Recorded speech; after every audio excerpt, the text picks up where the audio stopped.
Assalamualaikum warahmatullahi wabarakatuh. Pada kesempatan kali ini kita akan belajar di kelas 5. Pelajarannya yang pertama yaitu masih di materi Mari Belajar Quran Surat At-Tin. Adapun submateri yang akan kita bahas pada kesempatan kali ini adalah makna kandungan dari Surat At-Tin. Surat At-Tin ini dinamakan At-Tin karena diambil dari kata At-Tin yang terdapat pada ayat yang pertama. Nah, ini artinya adalah buah tin. Nah, surat At-Tin adalah surat yang ke-95 di dalam Al-Quran yang berjumlah 8 ayat dan termasuk kepada golongan surat yang turun di Mekah, atau disebut juga dengan golongan surat Makkiyah. Nah, ini adalah gambar dari pohon tin. Nah, kemudian ini adalah buah tinnya. Jadi pada masa dulu pohon tin ini hanya tumbuh di daerah Timur Tengah ya. Tetapi sekarang ini sudah mulai dibudidayakan di Indonesia. Nah, sekarang kita akan masuk kepada makna kandungan dari surat At-Tin. A'udzubillahi minasyaitonirrajim. Bismillahirrahmanirrahim. Wattini wazzaitun. Demi buah tin dan buah zaitun.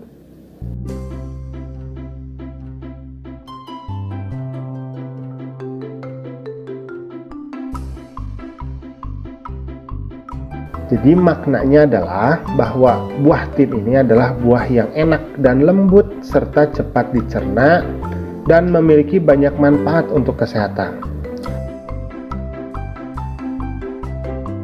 Sedangkan buah zaitun ini adalah buah yang memiliki keistimewaan karena kandungan minyaknya yang berlimpah sehingga dapat dipergunakan di daerah yang kurang memiliki minyak ya. Jadi buah tin maupun buah zaitun ini kandungan nutrisinya sangat bagus untuk kesehatan dan bermanfaat sekali bagi manusia. Nah, sekarang kita masuk ke ayat yang kedua. Wa turi sinin, dan demi gunung Sinai.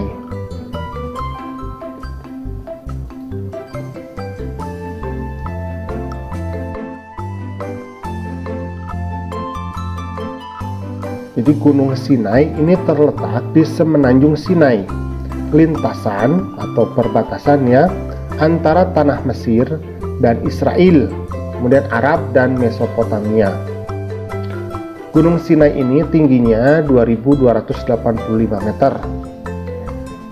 Gunung ini juga dikenal dengan nama Jabal Musa karena pada masa dulu Nabi Musa ini pernah meminta untuk bertemu dengan Allah di Gunung Sinai ini, kemudian menerima 10 perintah Tuhan di Gunung Sinai juga. Sekarang kita masuk ke ayat yang ketiga. Wahadzal baladil amin, dan demi negeri Mekah yang aman ini.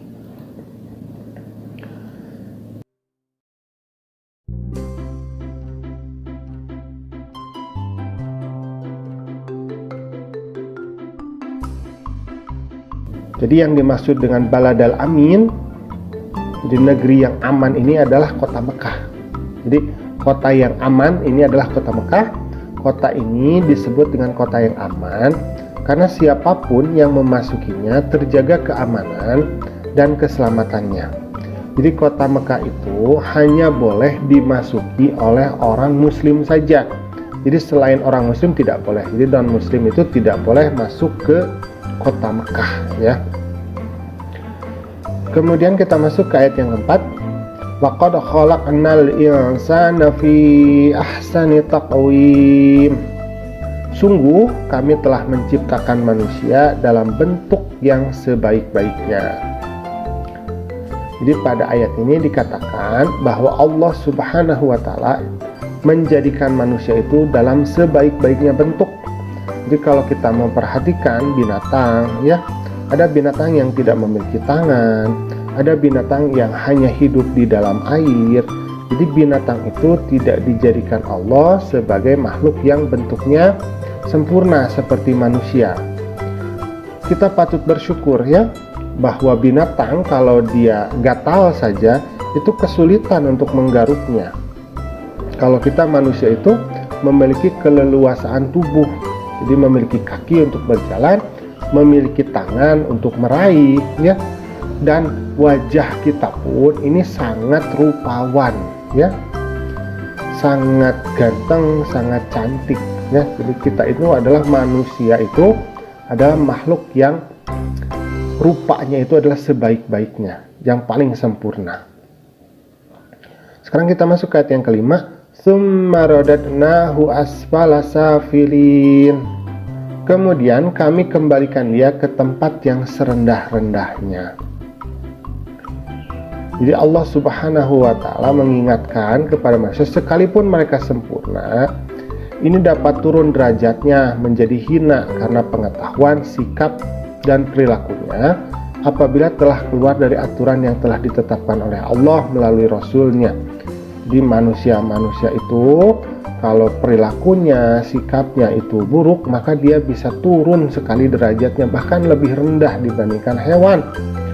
Dan kita pun harus ingat, walaupun kita ketika hidup gagah, kuat, ya, pada akhirnya kita pun akan mengalami kematian dan hanya menjadi seonggok tanah saja. Jadi kita harus selalu mengingat hal tersebut. Kemudian kita masuk ke ayat yang ke-6.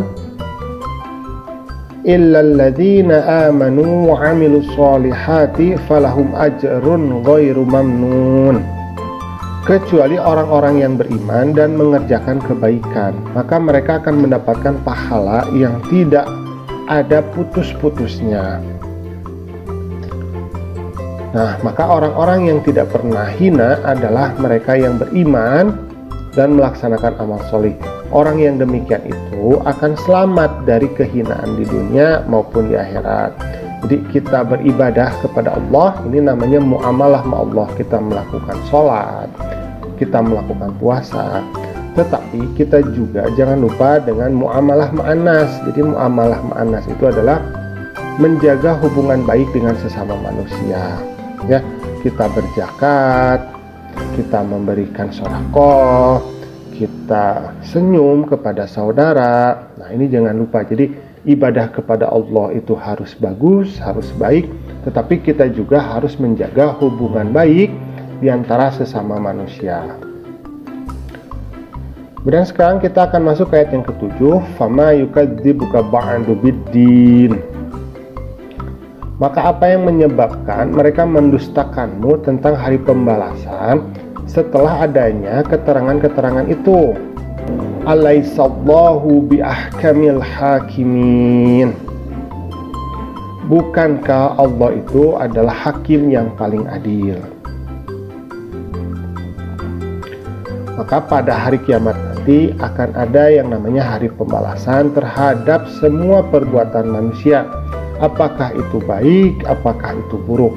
Manusia seharusnya tidak meragukan adanya hari pembalasan, karena Allah sudah menunjukkan bukti-buktinya. Jadi bukti-bukti adanya hari pembalasan itu memang sudah nampak, ya, seperti terciptanya alam semesta. Alam semesta dapat tercipta karena pasti ada yang menciptakan. Dan sesuatu yang diciptakan pasti akan ada akhirnya. Jadi itu adalah suatu sifat yang alami pada benda-benda yang ada di sekitar kita. Jadi yang namanya benda itu, dia akan tercipta, kemudian dia akan hancur, seperti itu. Dan ingat bahwa Allah lah yang akan menjadi hakim yang paling adil. Sebesar atau sekecil apapun segala perbuatan, baik itu baik, baik itu buruk, itu akan dipertanggungjawabkan di hadapan Allah Subhanahu wa ta'ala. Nah, alhamdulillah pembelajaran kita pada kesempatan kali ini sudah selesai. Terima kasih sudah mau menyimak. Assalamualaikum.